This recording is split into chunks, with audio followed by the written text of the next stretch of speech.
आदाब नाजरीन, youth forum का और एक शुमारा लेकर हम आपकी खिदमत में हाजिर। मैं आपकी मेज़बान उर्वत अलवस्का। नाजरीन, कुदरत ने इस दुनिया में हमारे लिए कई सारे वसाइल रखे हुए हैं जिनके बगैर हम शायद ही जिंदगी का तस्वर कर सकते हैं। और ये वसाइल न सिर्फ हमें जिंदगी देते हैं बल्कि इसके साथ साथ हमें तहफ़्फ़ुज़ भी देते हैं। हवा, पानी, मिट्टी, हैवानात, नबातात, ये सब मिलकर हमारा इकोसिस्टम बनता है। और इस इकोसिस्टम को बरकरार रखने के लिए, इसकी बैलेंस को बरकरार रखने के लिए सबसे अहम रोल जो होता है वो एक इंसान का ही होता है। लेकिन अपनी खुदगर्जी और अपनी लालच की वजह से हम आए दिन देख सकते हैं कि हमें क्लाइमेटिक चेंज का भी सामना करना पड़ रहा है और इसके साथ साथ कई सारी चीज़ें जो इसके साथ जुड़ी हुई है। तो इस माहौल को कैसे बचाया जाए? एक टर्म है एनवायरमेंटल सस्टेनेबिलिटी। तो एनवायरमेंटल सस्टेनेबिलिटी क्या है? एनवायरमेंटल सस्टेनेबिलिटी का मतलब यही है कि हम इन वसाइलों को इस्तेमाल तो करें लेकिन इस तरीके से करें कि जो हमारी आगे आने वाली जनरेशन है उनके लिए भी ये जो वसाइल है इनको हम महफूज रखें। और साथ ही में इन वसाइलों को अभी हमें अपनी ज़रूरत के लिए तो इस्तेमाल करना है लेकिन हद में करना है। तो एक नौजवान का इस एनवायरमेंटल सस्टेनेबिलिटी के साथ क्या कनेक्शन है और इस एनवायरमेंटल सस्टेनेबिलिटी को बरकरार रखने के लिए यूथ का क्या रोल है? आइए इसी रोल को समझते हैं। और आज के शुमारे में जिस मौजू का हमने इंतखाब किया है वो है role of youth in environmental sustainability. और इस अहम मौजू पर बात करने के लिए हमने आज अपने स्टूडियो में चंद मेहमानों को दावत दी है। आइए उनसे आपका तारुफ करा देते हैं। सबसे पहले मैं आपको मिलाना चाहूंगी हमारे पहले मेहमान से। आप हैं जामिन पीरजादा, आप पेशे से एक सहाफ़ी हैं। हमारे साथ मुहद्दिसा सईद भी जुड़ी हुई है, आप एक तालिब इल्म हैं। और हमारे साथ और एक दोस्त भी जुड़े हुए हैं, आप हैं आदिल सलाम, आप भी पेशे से एक सहाफ़ी हैं। आप सब दोस्तों का आज के इस शुमारे में बहुत बहुत खैर मकदम। जी शुक्रिया। तो जामिन, सबसे पहले हम आपकी तरफ रुख करना चाहेंगे। हम एनवायरमेंटल सस्टेनेबिलिटी पे यहाँ पर आज बात करने के लिए आए हैं, उस पे भी हम आएंगे। लेकिन सबसे पहले हम आपसे जानना चाहेंगे कि चूंकि आप एक सहाफ़ी हैं और आपकी जो आए दिन जो स्टोरीज आती हैं वो ज़्यादातर या तो यूथ के रिलेटेड होती हैं या तो एनवायरमेंट के रिलेटेड होती हैं। तो आप हमें बताइए कि आपके हिसाब से आपको क्या लगता है कि क्या वजूहात हैं जो हमारे एनवायरमेंट में जो हम डिग्रेडेशन देख रहे हैं, जो हम देख रहे हैं कि आए दिन हमें क्लाइमेटिक क्राइसिस है, नेचर की क्राइसिस है, आपको क्या लगता है कि इनके क्या वजूहात हैं और क्या कंडीशन है अगर हम कश्मीर के पस मंजर से भी देख लें? जी उर्वत, पहले आपका बहुत बहुत शुक्रिया। और जो जिस मौजू का आपने इंतखाब किया है, क्या रोल है नौजवानों का एनवायरनमेंट बचाने के लिए, तो इस वक्त जो है ये वक्त की ज़रूरत है। और अल्लाह ताला ने जो वादी कश्मीर को अपने हुस्न और कुदरत से नवाजा है। यहाँ के आप जितने भी कुदरती ज़खायर देखेंगे वो काफ़ी नौजवानों के लिए भी और जितने भी यहाँ पर लोग मकीम है उनके लिए काफ़ी ज़रूरत रखते हैं। और अगर इनमें किसी भी चीज़ पे इम्पैक्ट पड़ता है तो वो हम पर ज़रूर इम्पैक्ट पड़ेगा। और रही बात नौजवानों की, नौजवानों को जो है काफ़ी स्कॉलर्स का कहना है कि सोसाइटी की बैकबोन होती है, एक नेशन की बैकबोन होती है, एक रीढ़ की हड्डी होती है। नौजवान को जो है काफ़ी रोल इसमें निभाता है क्योंकि अगर आप इस वक्त देखेंगे जो एनवायरनमेंट है इस पे काफ़ी सारे असरात पड़े हैं, बुरे असरात। उनके वजूहात क्या है? एक वजूहात है जो कि हम फॉरेस्ट्स में देखें, जो जंगलात है जिनको ग्रीन गोल्ड भी कहा जाता है, तो वो हम कट डाउन करते हैं ट्रीज़ को विदाउट एनी रीज़न। और आप देखेंगे पिछले साल से ही आप देखेंगे कितना, आप रेशो के हिसाब से देखिए या आप रिपोर्ट्स देखिए तो हमने कितने ऐसे पौधे हैं, हम अपने आप का इंतखाब करके हमने कितने पौधे उगाए हैं। तो ऐसा हमको नहीं लगता है। और वो भी एक वजूहत है डिफॉरेस्ट्रेशन, या आप देखेंगे इंडस्ट्रियलाइजेशन दिन ब दिन डे बाय डे बढ़ता जा रहा है, वो भी एक वजूहत है क्योंकि हम अपना माहौल उससे आलूदा करते हैं। और ऐसे ही हम जैसे कि हम ज़्यादा एक्सेसिव यूज़ ऑफ व्हीकल्स करते हैं, या पॉलीथीन का हम घरों में हम यूज़ करते हैं, बाहर भी हम यूज़ करते हैं। यहाँ तक कि सरकार ने इस पर बैन भी आयद किया था, मगर ऑन ग्राउंड हम ये देखते हैं कि इम्प्लीमेंट कोई चीज़ें वैसी होती नहीं है जैसी होनी चाहिए। तो ये काफ़ी वजूहात है। अगर हम इस वक्त इस वक्त हम स्टैंड नहीं लेंगे एज ए नौजवान, एज ए यूथ, अगर हम इस वक्त वादी का नौजवान स्टैंड नहीं लेगा तो आप आने वाले दिनों में देख सकते हैं तो हम किस तबाही की ओर जा सकते हैं। और आज भी आप देख रहे हैं कि सुबह एक मौसम होता है, शाम को एक मौसम होता है। क्या वजूहत है? ग्लेशियर्स मेल्ट होते जा रहे हैं, पोल्यूशन ज़्यादा बढ़ता जा रहा है। स्मार्ट तो सिटी बन रही है इस वक्त, मगर क्या हमने अपने आप को स्मार्ट बनाया है? क्या नौजवानों ने बनाया है? क्या हमको क्या करना चाहिए कि जो नौजवान है, नौजवानों को चाहिए कि घर से ही हम स्टार्ट करेंगे। हम एक्सेसिव यूज़ ऑफ वाटर करते हैं, एक्सेसिव यूज़ ऑफ इलेक्ट्रिसिटी करते हैं। हम अगर रिन्यूएबल रिसोर्सेज पे जाएंगे वो काफ़ी मुफीद रहती है हमारे लिए, हमारे माहौल के लिए, एनवायरनमेंट के लिए, मगर हम ऐसा नहीं करते, जिस वजह से काफी बुरा असर एनवायरनमेंट पे पड़ता है और एनवायरनमेंट का असर हम पर पड़ सकता है। जामिन, आपसे हम और भी चीजें जानना चाहेंगे, लेकिन उससे पहले हम मुहद्दिसा आपकी तरफ रुख करना चाहेंगे।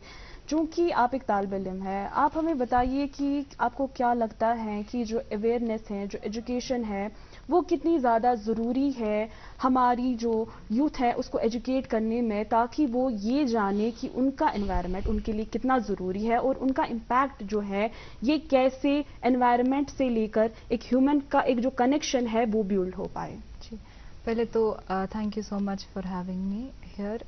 आज का जो हमारा टॉपिक है इट इज़ वेरी सेंसिटिव अगर हम देखें, क्योंकि जो मॉडर्नाइजेशन बढ़ती जा रही है उसकी वजह से कुदरत और इंसान के बीच में एक बहुत गैप आ चुकी है, जिसको ब्रिज किया जा सकता है सस्टेनेबिलिटी से।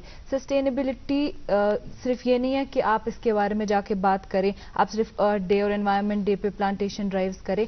सस्टेनेबिलिटी एक वे ऑफ लिविंग है, ये एक लाइफस्टाइल है जो इंसान को अडॉप्ट करना चाहिए, ताकि उनके रिसोर्सेज इस तरीके से इस्तेमाल हो कि वो उनकी नीड्स को भी फुलफिल करें और जो आने वाली जनरेशंस हैं उनकी नीड्स भी फुलफिल हो जाएं। हमें इस बात का ध्यान रखना है कि सबसे पहला इनिशिएटिव हम बोलेंगे न्यू एजुकेशन पॉलिसी के through for first semester students ये लिया गया कि उनके वैल्यू एडेड कोर्स में एनवायरमेंटल साइंस एक कंपल्सरी सब्जेक्ट इंट्रोड्यूस किया गया।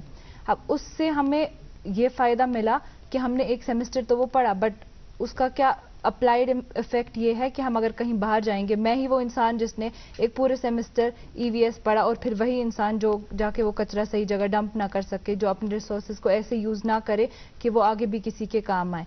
सबसे पहले मैं इस बात पे बोलना चाहूँगी कि ये सारा घर से स्टार्ट होता है। जैसे हम कहते हैं charity begins at home, everything else also begins at home. आपको अपने बच्चे को समझाना है कि अगर आप एक सोर्स से एफर्टलेसली चीज़ें लेते जा रहे हैं, ये आपको समझना बहुत ज़रूरी है कि आपका उस पर एक इम्पैक्ट होगा। आप किसी भी सोर्स से, जैसे आप नेचुरल रिसोर्सेज हमारे देखें, आप कंटिन्यूसली उनसे लेते जा रहे हैं, तो आपको ये समझना ज़रूरी है कि हमारी रिस्पॉन्सिबिलिटी भी है कि हम इनका ख्याल रखें और इनको इस तरीके से इस्तेमाल करें कि ये हमारे लिए ही लास्ट करें, let alone the future generations की ये वहाँ तक बात जाए।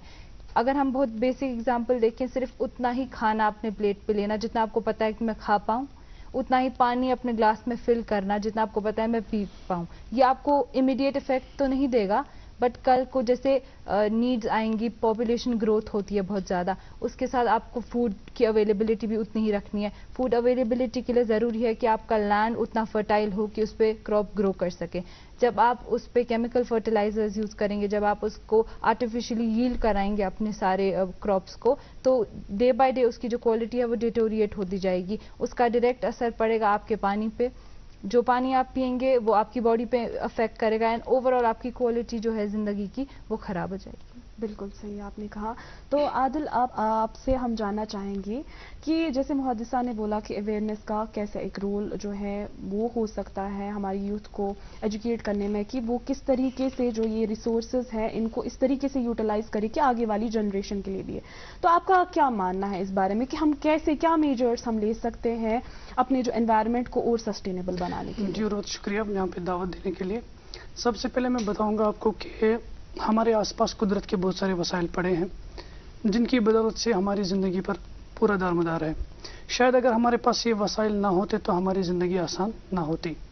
तो हमारे नौजवान नस्ल को क्या करना चाहिए, इस ह्यूमन नेचुरल रिसोर्सेज को बचाने के लिए आगे आना चाहिए। सबसे पहले इनिशिएटिव ये है कि जो हमारे आसपास जो डिफॉरेस्टेशन हो रही है, सबसे पहले यही टैकल अप करनी है, क्योंकि जो फार फ्लंग एरियाज़ हैं उन तक जाके उनको इन्फॉर्मेशन देके ये हम डिफॉरेस्टेशन बचा सकते हैं। और सबसे अहम बात उन्होंने कही कि हम जो घर पे जो यूज़ करते हैं, जो जो नेचुरल रिसोर्सेज हो ज़ाया करते हैं, तो हम उसकी वजह से हम ये परेशानी का सबब कर रहे हैं। बहुत बहुत शुक्रिया आपका। जामिन, आपसे जब हम एनवायरमेंटल सस्टेनेबिलिटी के बारे में बात करते हैं और हम ह्यूमन एनिमल कॉन्फ्लिक्ट के बारे में बात ना करें तो इस टॉपिक के साथ मुझे लगता है इनजस्टिस होगी। और आए दिन हम देखते हैं कि जो मैन एनिमल कॉन्फ्लिक्ट है ये बढ़ता जा रहा है, और जम्मू और कश्मीर में भी आए दिन हम ऐसे केसेस देखते हैं जहां पर जो जानवर है वो बस्तियों की तरफ आ रहे हैं और उससे जो है काफ़ी खतरा लाहक होता है। और उसके बाद हम देखते हैं कि जो लोग हैं वो भी उनके साथ किस तरीके का सलूक करते हैं, उसके बारे में आपका क्या मानना है कि ये जो मैन एनिमल कॉन्फ्लिक्ट है इसको कैसे टैकल किया जाए और इसके क्या वजूहात आपके हिसाब से? जी, आपने बिल्कुल दुरुस्त फरमाया। ये इस वक्त जो मैन एनिमल का कॉन्फ्लिक्ट होता है और दिन ब दिन इसके केसेस जो है वादी कश्मीर की अगर हम बात करेंगे आए दिन बढ़ते ही जा रहे हैं। तो इसके वजूहात क्या है? देखिए, आप किसी का उससे घर लेंगे वो आपके घर में ज़रूर तो आएगा ही, क्योंकि जब हम डिफॉरेस्टेशन करते हैं, उनके हैबिटेट्स को डिस्ट्रॉय करते हैं, एक ह्यूमन करता है उनके हैबिटेट को डिस्ट्रॉय, तो वो जहाँ पर आबादी इलाके है, आबादी जहाँ पर मौजूद है वो वहाँ पर आते हैं और वहाँ पे क्या होता है, वहाँ पे डिस्टर्बेंस क्रिएट होती है, कियोस होता है, या तो एनिमल की वजह से या तो किसी की जान जो है जाती है, या उस वक्त वहाँ पे क्राउड जमा होता है वो उस एनिमल की जान लेता है, उस जंगली जानवर की जान लेता है। उस वजह से जो कि इकोसिस्टम है काफ़ी डिस्टर्ब होता है। कि रिसेंटली एक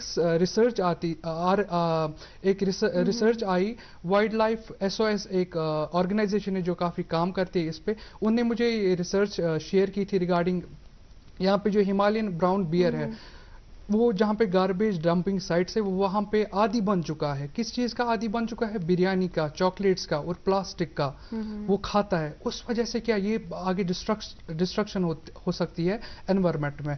उस वजह से हमको क्या करना चाहिए कि हमको ज़्यादा दखल अंदाजी उनके हैबिटेट में नहीं देनी चाहिए।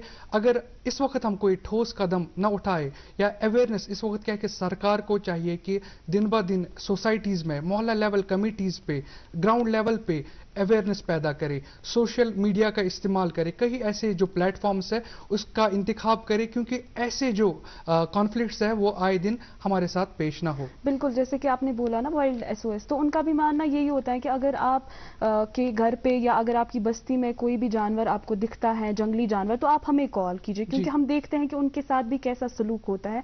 तो नाज़रीन, हमारी भी यही जिम्मेदारी बनती है कि अगर हमारे आस पास कोई भी ऐसे जंगली जानवर जिससे हमें खतरा लाहक होता है तो हम उसको मारे ना, हम कियोस पैदा ना करें। आप देख सकते हैं कि उस पैनिक की वजह से भी बहुत ज्यादा जो है हम खतरे में आ जाते हैं, क्योंकि वो उसको भी लगता है शायद वो खतरे में है और वो शायद हम पे हमला कर दे। तो हमारी भी जिम्मेदारी यही बनती है कि जैसे जामिन ने फरमाया कि वाइल्ड SOS करके एक तंजीम है, इसी तरह से और भी तंजीमें हैं जो वादी कश्मीर में काम करती है, उनसे हम राब्ता कर सकते हैं ताकि वो आए, उस एनिमल को भी रेस्क्यू करे और उसको भी अपने घर तक पहुंचाए।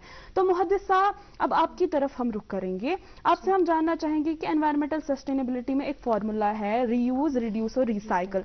आप हमें रिसाइकलिंग पे बताइए, रिसाइकलिंग पे फोकस करके आप हमें बताइए कि किस तरीके से ये रिसाइकलिंग को आप देखते हैं कि ये रिसाइकलिंग कैसे हमें एनवायरनमेंट को सस्टेनेबल बनाने के लिए काम आ सकती है। देखिए, पहले तो जो 8th या 9th स्टैंडर्ड में 3 Rs के कॉन्सेप्ट से हमें फेमिलियराइज कराया जाता है, रीयूज, रिड्यूस एंड रिसाइकल। तो रिसाइकलिंग को अगर हम बहुत बेसिक टर्मिनोलॉजी से देखें, ये एक वो तरीका है कोई प्रोडक्ट जो ऑलरेडी यूज हो गया हो उसका सेकेंडरी या ऑल्टरनेट यूज हमें मिले, बजाय इसके कि आप उस प्रोडक्ट को जब वो अपने एंड पॉइंट पे पहुंच गया आप उसको डंप करें, उसके बजाय आप उसको किसी दूसरी चीज के लिए यूज कर सकते हैं। जैसे हम एग्जांपल लेंगे, कोई भी जूस का कैन अगर हम उसकी एग्जांपल लें, उसको बनाने में नेचुरल रिसोर्स गया है, उसको बनाने में एनर्जी गई है, ह्यूमन एफर्ट गया है और उसको ट्रांसपोर्ट वगैरह कराने में भी natural resource as a fuel गया है। अब बजाय इसके कि हम उसको जाकर डंप करें, हम एक बेटर स्टेप ले सकते हैं कि हम उसको अगर रिसाइकलिंग की लेन में डाल दें तो हमारा पोल्यूशन का फैक्टर रुक जाएगा क्योंकि वो डंप नहीं होगा, हमारा एनर्जी बच जाएगा क्योंकि आपको जीरो से फिर से स्टार्ट नहीं करना है, आपका नेचुरल रिसोर्स बच जाएगा जहां से आपको रॉ मटेरियल उसके लिए एक्सट्रैक्ट करना है, और उसके बाद जॉब्स भी जनरेट हो सकते हैं। जो हमारी सस्टेनेबल डेवलपमेंट की गोल्स यूनाइटेड नेशंस ने दी हैं उसमें 17 गोल्स हैं जिसमें इंक्लूड होता है प्रोग्रेसिव इकोनॉमिक ग्रोथ। तो इकोनॉमिक ग्रोथ तब होगी जब अनएम्प्लॉयमेंट एक रिड्यूस रेट पे आ जाएगी. ये जो रिसाइकलिंग का कॉन्सेप्ट है ये आपके जॉब्स भी जनरेट करता है, और इसके साथ साथ आपका जब पोल्यूशन कम होता है तो क्लीन और सेफर एनवायरनमेंट में आप रह सकते हैं, आप बेटर क्वालिटी लाइफ जी सकते हैं, आपके क्वालिटी एजुकेशन पे मैं फिर से आना चाहूँगी इस बात पे कि हमने एक पूरे सेमेस्टर पढ़ा तो थ्योरी के हिसाब से environmental science, but I think इसकी ज़्यादा ज़रूरत है कि हम इसको प्रैक्टिकल ग्राउंड्स पे भी अप्लाई करें. अगर हम देख रहे हैं हमारे इर्द गिर्द कोई ऐसी वाटर बॉडी है जिसमें बहुत ज़्यादा वेस्ट जा रहा है, या अगर आप खुद वो एक इंसान हो जो वाटर में डंप कर रहा है कोई वेस्ट, तो आप समझ रहे हो कि सस्टेनेबल डेवलपमेंट गोल्स में से एक राइट जो उसको एक इंसान को दे रहा है to clean water, to safe drinking water, आप वो दूसरे इंसान से छीन रहे हो. आई थिंक ये बहुत ज़रूरी है इंसान के लिए रियलाइज़ करना एट दिस एज कि हमारे नेचर पे इम्पैक्ट है. हर वो छोटी चीज़ जो हम आज कर रहे हैं, हर वो छोटा तरीका जिससे हम नेचर को एक्सप्लॉइट कर रहे हैं, nature is being robbed of it. तो आदिल, अब आपकी तरफ रुख करना चाहेंगे. आपसे हम तफसीलन जानना चाहेंगे कि चूंकि आप भी एक नौजवान हैं, आप एक सहाफ़ी भी हैं, तो आपकी जो इंटरेक्शन है वो यूथ से भी काफ़ी रहती होगी. तो आपको क्या लगता है कि क्या यूथ पैशनेट है अपने एनवायरनमेंट को बचाने के लिए, या हम पीछे रह चुके हैं, और अगर हाँ तो फिर आपको क्या लगता है कि उनको कैसे मोटिवेट किया जा सकता है, और NGOs वगैरह जो है क्या वो इसमें एक रोल निभा सकते हैं? जी, सबसे पहले मैं कहूँगा कि जो यूथ को इनिशिएटिव्स लेने चाहिए, जो टाइप NGOs के साथ होना चाहिए या जो गवर्नमेंट ऑर्गेनाइजेशन से उनके साथ टाइप होना चाहिए. और सबसे पहली बात जो है कि अवेयरनेस होनी चाहिए. जो फार फ्लंग एरियाज में मेन हमारा इशू होता है या लाइवलीहुड हमारा ये होता है कि हम एक्स्ट्रा शावर्स लेते हैं, जहाँ पे हमें 10 लीटर या 15 लीटर पानी की ज़रूरत होती है तो हम उससे ज़्यादा लेते हैं. तो सबसे पहली बात यह है कि हमें NGO से टाइप करना चाहिए और ये अवेयरनेस देनी चाहिए कि हमारे लिए कितनी ज़रूरी है, ये वसाइल हमारे लिए कितनी ज़रूरी है. हज़रत शेखुल आलम रहमतुल्लाह का एक फेमस कोल है, अन पोश तिल वन पोश, जिसका मतलब ये है कि जहाँ तक भी हमारे जो कुदरती वसाइल है जिनमें जंगल भी आते हैं, जहाँ तक ये महफूज है तो वहाँ तक हमारी ग़िज़ा भी महफूज है. तो सबसे पहले हमें अवेयरनेस यही चाहिए. हमें NGOs के साथ इंडिपेंडेंटली अगर हम इनिशिएटिव्स नए नए आइडियाज़ स्टार्ट करें, तो सबसे पहले अगर हम यही बात करें अवेयरनेस की, हमें सबसे ज़्यादा ज़रूरत अवेयरनेस है जो फार फ्लंग एरियाज है, क्योंकि उन बेचारों को तो पता ही नहीं है. वो आराम से काट सकते हैं, मतलब वो डिफॉरेस्टेशन आराम से कर सकते हैं, या जो हमारे टूरिस्ट डेस्टिनेशन है वहाँ पे कूड़ा करकट फेंकते हैं और नदी नाले हमारे ख़राब करते हैं. आपको मैं बताऊं, अगर वर्ल्ड की बात करें तो हमारे पास 70% अभी पानी दस्तियाब है, जिसमें 0.3% पानी जो है जो पीने के लायक है. तो हम इस सिचुएशन को टैकल कैसे कर सकते हैं? सबसे अहम बात यह है कि हम अवेयरनेस करें, चाहे वो डिजिटली करें, चाहे ऑनलाइन करें, ऑफलाइन करें, होम टू होम जाके हम अवेयर करें. और सबसे अहम बात यही है, अगर हम ये अवेयरनेस देने में कामयाब हो गए तो मुझे लगता है कि बहुत ही सिचुएशन कंट्रोल हो सकती है. मुझे लगता है कि अवेयरनेस की जहां आपने बात की, तो हमारे जो प्रोग्राम है इसका मकसद ही यही होता है कि हम अपने जो ऑडियंस है इसमें न सिर्फ यूथ हमें देखती हैं बल्कि तमाम एज ग्रुप के जो लोग हैं वो हमें देखते हैं और उन तक हमारे जो पैगाम है वो पहुंचते हैं, आपके आइडियाज पहुंचते हैं. तो जामिन, आपसे अब हम जानना चाहेंगे, जिस तरीके से हम घर घर तक ये बात पहुंचाना चाहेंगे कि एक जो बच्चा है कल को यही जाके एक नई हमारी नस्ल बनती है, एक यूथ तो यही बनता है, उसको आगे फेज में जाना होता है. तो आप हमें बताइए कि ये जो कनेक्शन है ना नेचर और एक ह्यूमन का, क्या ये घर से स्टार्ट हो सकता है? चूंकि हमने इंडस्ट्रियलाइजेशन की आपने स्टार्टिंग में बात की, तो क्या आपको लगता है कि बड़ी बड़ी बिल्डिंग्स में, मतलब सिटीज में एक जो बच्चा है उसको वो कंसेप्ट नहीं होता है जो गाँव में एक बसने वाले बच्चे को होता है, तो उसको कैसे आरास्ता किया जा सकता है नेचर के साथ? और आपको लगता है पेरेंटिंग का इसमें कुछ रोल है? जी, आपने बिल्कुल दुरुस्त फरमाया. जैसे कि एक बच्चा होता है, उसका पहला स्कूल उसका घर होता है, उसकी माँ होती है. अगर हम वहाँ से अगर स्टेप लेंगे, पेरेंटिंग का इसमें बहुत अहम रोल, कलीदी रोल जिसको हम कहेंगे कि रहता है इसमें. हम अपने बच्चों को ये सिखाएंगे कि अगर आप घर में है तो किस तरीके से आप जो अपना काम, आपका स्कूल का काम, आपका घर में जो काम रहता है, खेलना कूदना, उसमें आप एनवायरनमेंट को कैसे बचा सकते हैं और प्लास्टिक का कैसे आप रिड्यूस कर सकते. अगर आप कोई रूम यूज़ करते हैं तो खाली उसमें इलेक्ट्रिसिटी आप जला सकते हैं, या अगर आप कोई चीज़ खा रहे हैं उसका जो रैपर है वो प्रॉपर तरीके से आप डस्टबिन में फेंके. क्योंकि रिसेंटली गवर्नमेंट ने ये इनिशिएटिव लिया था कि आप जो है कि वेस्ट को अलग अलग तरीके से आप रखिए, क्योंकि उसको बाद में जो वो फिर रिन्यू कर सके. تو یہ آپ کا کہنا تھا کہ کافی رول رہنا چاہیے اس میں پیرنٹنگ کا، اور رہتا بھی ہے، کیونکہ اگر آپ دیکھیں گے کہ ہم نے بھی کہاں سیکھا ہے، گھر سے ہی ہم لوگوں نے بھی سیکھا ہے. اور پیرنٹس کا یہ ہونا چاہیے کہ اپنے بچوں کو یہ تربیت دے، کیونکہ انوائرمنٹ کو آلودہ نہ کرے، واٹر باڈیز میں ایسے ہی کوڑا کرکٹ نہ ڈالے. ہم یہ سمجھتے ہیں کہ گھر میں ہم جب صفائی ستھرائی کا کام کرتے ہیں نا، تو اپنا جو گھر کا کوڑا کرکٹ دوسرے کی جگہ ڈالتے ہیں. ہم سمجھتے ہمارا گھر صاف ہو گیا کہ اب ہم دوسری جگہ ڈالیں، مگر ہم یہ نہیں کہتے ہیں کہ جو پورا یہ دنیا ہے، کیونکہ ریسنٹلی اب جو G20 کا گول ہی ہے، ایم ہی ہے، ون ارتھ ون فیوچر ون نیشن، یہی ہے کہ ہم کو ہر کسی جگہ جہاں پر بھی ہم ہو بالکل آلودگی نہیں کرنی چاہیے. ہم اگر پکنک بھی جائے، ہم یہ دیکھتے ہیں کہ ہر کسی جگہ کوڑا کرکٹ ہم نے پھیلایا ہوا ہے، کچھ کھاتے ہیں وہی پھینکتے ہیں. مگر ایسا نہیں ہونا چاہیے، ہمارا بیہیویئر اینیملز کی طرح ہونا چاہیے. ایک باشعور صلاحیت ہم کو انسان کو ہونی چاہیے. ہم کو کہا ہی گیا ہے کہ اشرف المخلوقات. اگر ہم ابھی نہ سوچیں تو ہم کب سوچیں گے؟ ایسا نہ ہو، خدا نہ کرے کہ ایسا ہو کہ ہم کو کافی ڈسٹرکشن، ہم کو تباہی دیکھنی پڑے. کیونکہ جب آپ when every action there is equal and opposite reaction. اگر آپ چھیڑ چھاڑی کریں گے انوائرمنٹ کے ساتھ، آلودہ کریں گے، ایسا نہ ہو کہ یہ آپ کو ایسا رزلٹ دے آپ کو کافی بھگتانا پڑے اور آپ کے پاس ٹائم نہ ہو. جی محدث صاحب، آپ سے ہم جاننا چاہیں گے کہ آپ کی میسیج کیا رہے گی ہمارے آڈینس کی، اور کہ وہ اپنے جو انوائرمنٹ ہے اس کو اور صاف ستھرا اس کو پرزرو کرنے کے لیے وہ کیا ایکشنز لے؟ سب سے پہلے تو آج کل کے انسان نے جو ماڈرنائزیشن آئی ہے، اس سے یہ ایک آئیڈیا ان کے دماغ میں رہ گیا کہ نیچر اور اس سے آنے والا ہر ایک پروڈکٹ ایٹرنل ہے، کہ یہ کبھی ختم نہیں ہوگا، یہ نیور اینڈنگ ہے. اور ہم لوگ اس طریقے سے ایک ڈینائل میں چلے گئے ہیں کہ ہم تک بس آتی جا رہی ہیں چیزیں اور یہ کبھی ختم نہیں ہوگی. ہمیں اس بار اگر ہم ڈیفینیشن سے سٹارٹ کریں سسٹینیبلٹی کی، وہ یہ جیسے کہ آپ نے بھی بتایا کہ ایسے ریسورسز کو یوز کرنا کہ وہ ہم بھی ہماری نیڈز بھی فلفل کریں اور وہ فیوچر جنریشنز کی نیڈ بھی فلفل کریں. ہمیں یہ بات سمجھنی ہے کہ کسی جنریشن نے جو ہم سے پہلے گئی ہے اس طریقے سے ان ریسورسز کو استعمال کیا کہ ان کا فیوچر ہم تھے اور ہم ان کو یوز کر پا رہے ہیں آج. ہمارا یوتھ جو ہے اس میں سب سے زیادہ رول رہتا ہے، کیونکہ جو سوسائٹی ہے اس کا ایک بہت میجر کمپوننٹ ہوتا ہے یوتھ کا. اور جو سوسائٹی میں سب سے زیادہ جو بھی آپ بلاکس دیکھیں، آپ ایڈمنسٹریٹو بلاک دیکھیں، آپ ایجوکیشنل ریسیونگ اینڈ پہ دیکھیں، ہر جگہ جو ہے ینگسٹرز کا ہی کیا کہتے ہیں ٹیک اپ ہے.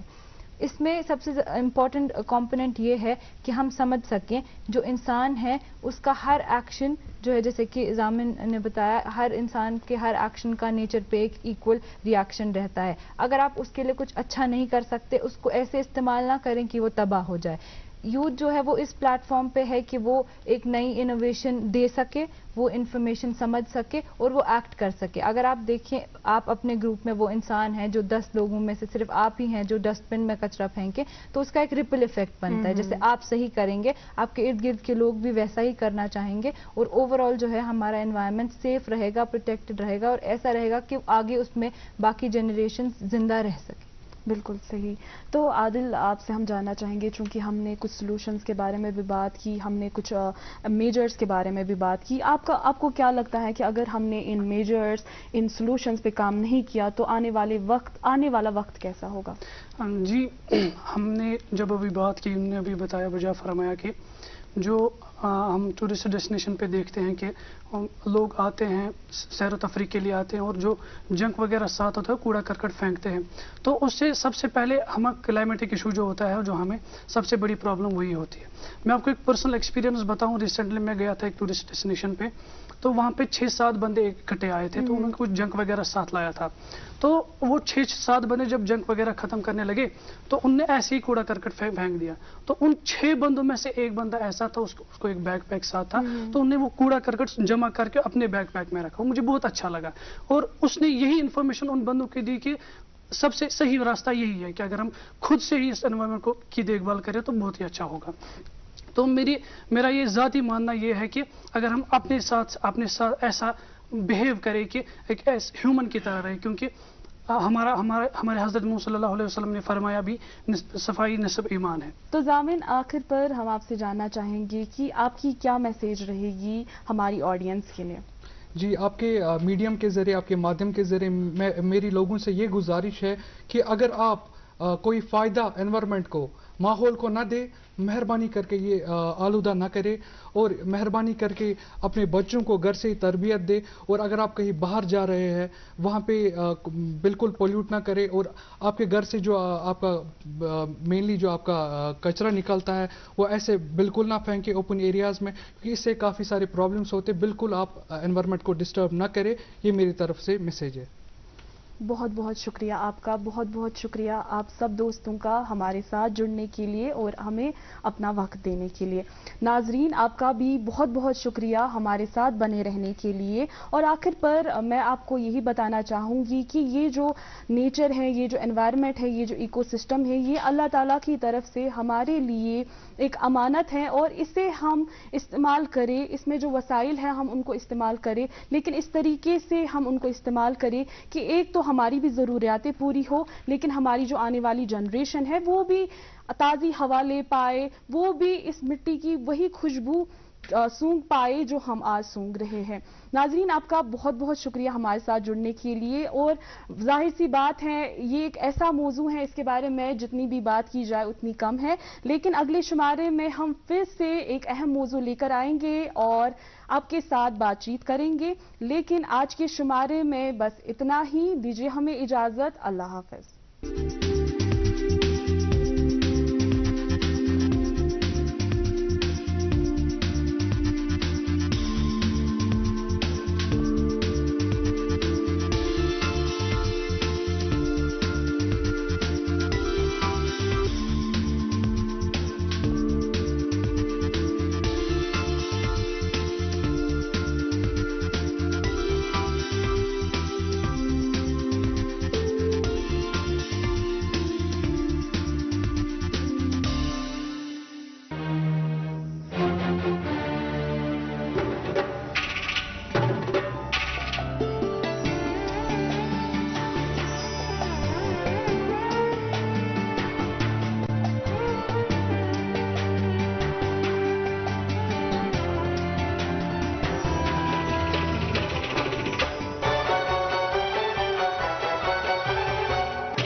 آپ دیکھ رہے ہیں ڈی ڈی کشر, احساس کشمیر کا.